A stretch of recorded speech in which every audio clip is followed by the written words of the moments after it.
Hello everybody, welcome again to MK's Biovision. Today we will study origin of bread wheat यानी Triticum acetium. Triticum acetium belongs to family Poaceae, tribe Triticini. Grains of the wheat is one-seeded fruit called Caryopsis. It has high nutritive value. It is rich in carbohydrate, protein and vitamins. It is the second most cultivated crop. Cereals में ये second most cultivated crop है corn के बाद, मेज के बाद ये second सबसे ज्यादा इसका उत्पादन होता है. व्हीट की उत्पत्ति कितने साल पहले हुई थी, कहाँ हुई थी, इसको हम देखते हैं. Primary centre of origin is middle east. इसमें इसको हम फर्टाइल क्रिसेंट के नाम से भी जानते हैं. इस रीजन में Iran, Iraq, Jordan, Syria, Lebanon ये सब पड़ता है. तो ये रीजन में सबसे ज़्यादा यहाँ व्हीट का उत्पादन होता है. अर्लीस्ट फॉसिल रिकॉर्ड भी मिडिल ईस्ट से ही मिला है इसका, व्हीट का. और सबसे ज़्यादा जो वाइल्ड वेराइटी वाइल्ड रिलेटिव है वो व्हीट के मिडिल ईस्ट में ही पाए जाते हैं. तो अर्लीस्ट फॉसिल रिकॉर्ड करीब 10,000 बीसी पहले, 10,000 साल बीसी पहले का है, जहां फॉसिल रिकॉर्ड व्हीट का मिडिल ईस्ट में मिला है. Wheat species exist in diploid, tetraploid and hexaploid form. यहाँ हम देख रहे हैं डिप्लॉयड, टेट्राप्लॉयड और हेक्साप्लॉयड फॉर्म, तीन फॉर्म में ये एग्जिस्ट करता है. All three forms are cultivated and are also present in wild condition. ये सारे के सारे डिप्लॉयड, टेट्राप्लॉयड, हेक्साप्लॉयड व्हीट अभी भी तीनों का कल्टीवेशन होता है और तीनों जो है वाइल्ड कंडीशन में भी मौजूद हैं. Cultivated form suffers from genetic erosion. Obviously जब हम कल्टीवेट करते हैं किसी क्रॉप का तो उसमें डाइवर्सिटी कमती है और उसका जेनेटिक इरोजन होता है. Because we do not allow cross breeding with their wild relatives. तो क्रॉस ब्रीडिंग को हम अलाउ नहीं करते, इसलिए जेनेटिक इरोजन होता है. They became susceptible or vulnerable to various environmental stress, pest and diseases. इन चीज़ों से ये लगातार ससेप्टिबल होता है क्योंकि किसी भी क्रॉप को जब हम वाइल्ड कंडीशन से निकाल कर जब कल्टीवेटेड कंडीशन में रखते हैं तो उसको प्रोटेक्ट करते हैं, आर्टिफिशियल प्रोटेक्शन देते हैं. इस वजह से उसमें जो रेसिस्टेंट पावर है वो कम जाता है, घट जाता है. Regular breeding program is done by crossing cultivated wheat with wild wheat to make wheat variety more resistant. Cultivated breeding program हमेशा चलता रहता है, जिस कारण से हम जो वाइल्ड टाइप, जो वाइल्ड रिलेटिव्स हैं व्हीट के, उसमें जो रेसिस्टेंट जीन है उसको हम जो है हमारे कल्टिवेटेड क्रॉप में लाने का प्रयास करते हैं ब्रीडिंग के थ्रू, ताकि उसको रेसिस्ट किया जा सके पेस्ट, स्ट्रेस और डिजीज से. अब देखते हैं कि ऑरिजिन ऑफ हेक्साप्लॉयड व्हीट कैसे होता है. तो ऑरिजिन ऑफ हेक्साप्लॉयड व्हीट के लिए एक तो सबसे पहला जो वैरायटी है वो इनकॉर्न व्हीट यानी कि ट्रिटिकम मोनोकोकम है, जिसका डिप्लॉयड नंबर 14 है.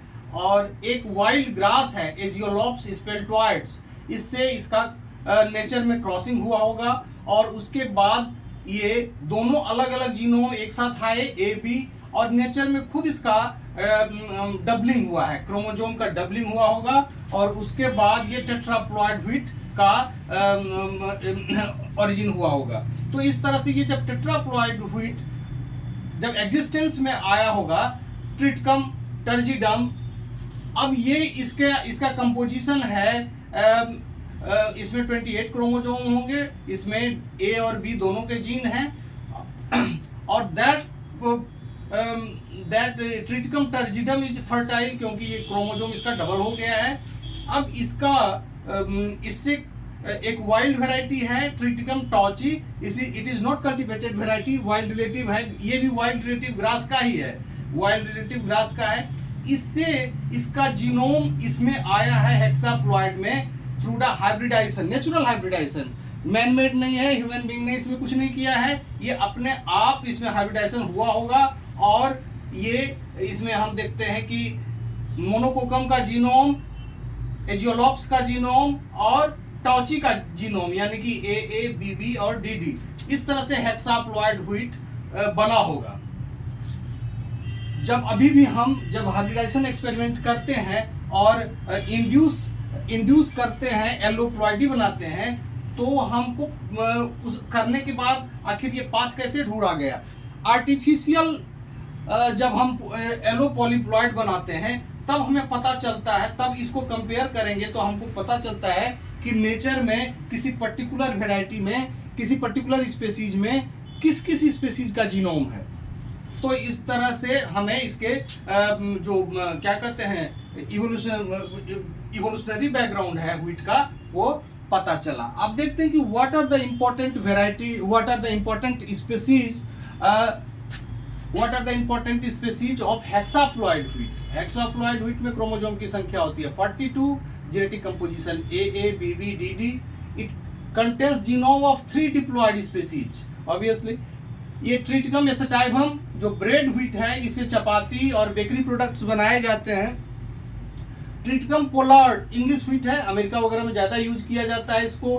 ट्रिटिकम वल्गेर, ट्रिटिकम स्पेल्टा ये बहुत ज़्यादा यूज में नहीं आता है, लेकिन still it is cultivated in some part of the world.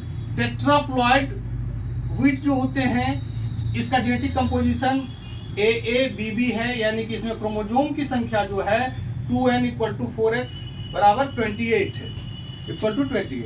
अब ये देखते हैं ट्रिटिकम डाइकोकम, जिसे हम ईमर व्हीट के नाम से जानते हैं। ईमर व्हीट के नाम से जानते हैं, ये साउथ इंडिया में उपम बनाने के काम आता है, उपम बनाने के काम इसका आता है।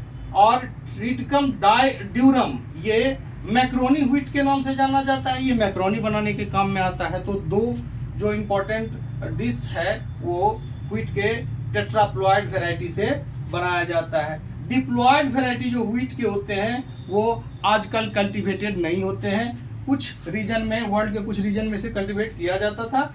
अभी ट्रिटिकम मोनोकोकम, इसे इनकॉर्न व्हीट के नाम से जानते हैं। ट्रिटिकम बायोइटकम ये वाइल्ड स्पेसीज है, ये दोनों के दोनों डिप्लॉइड इसमें स्पेसीज है। इसमें क्रोमोसोम की संख्या 14 होती है। हेक्साप्लॉइड में खास करके ट्रिटिकम एसेटाइवम है, ये सबसे ज्यादा इसी का उत्पादन होता है 80% से। इंडिया की भी बात करें तो 80% से ज्यादा जो है ट्रिटिकम एसेटाइवम ही ग्रो किया जाता है। ये जो टेट्राप्लॉइड व्हीट है, खास करके ये साउथ इंडिया के कुछ रीजन में ग्रो किया जाता है, क्योंकि हम देखते हैं उपम इज साउथ इंडियन डिश, तो ऑब्वियसली ये साउथ इंडिया में ज़्यादा ग्रो किया जाता है।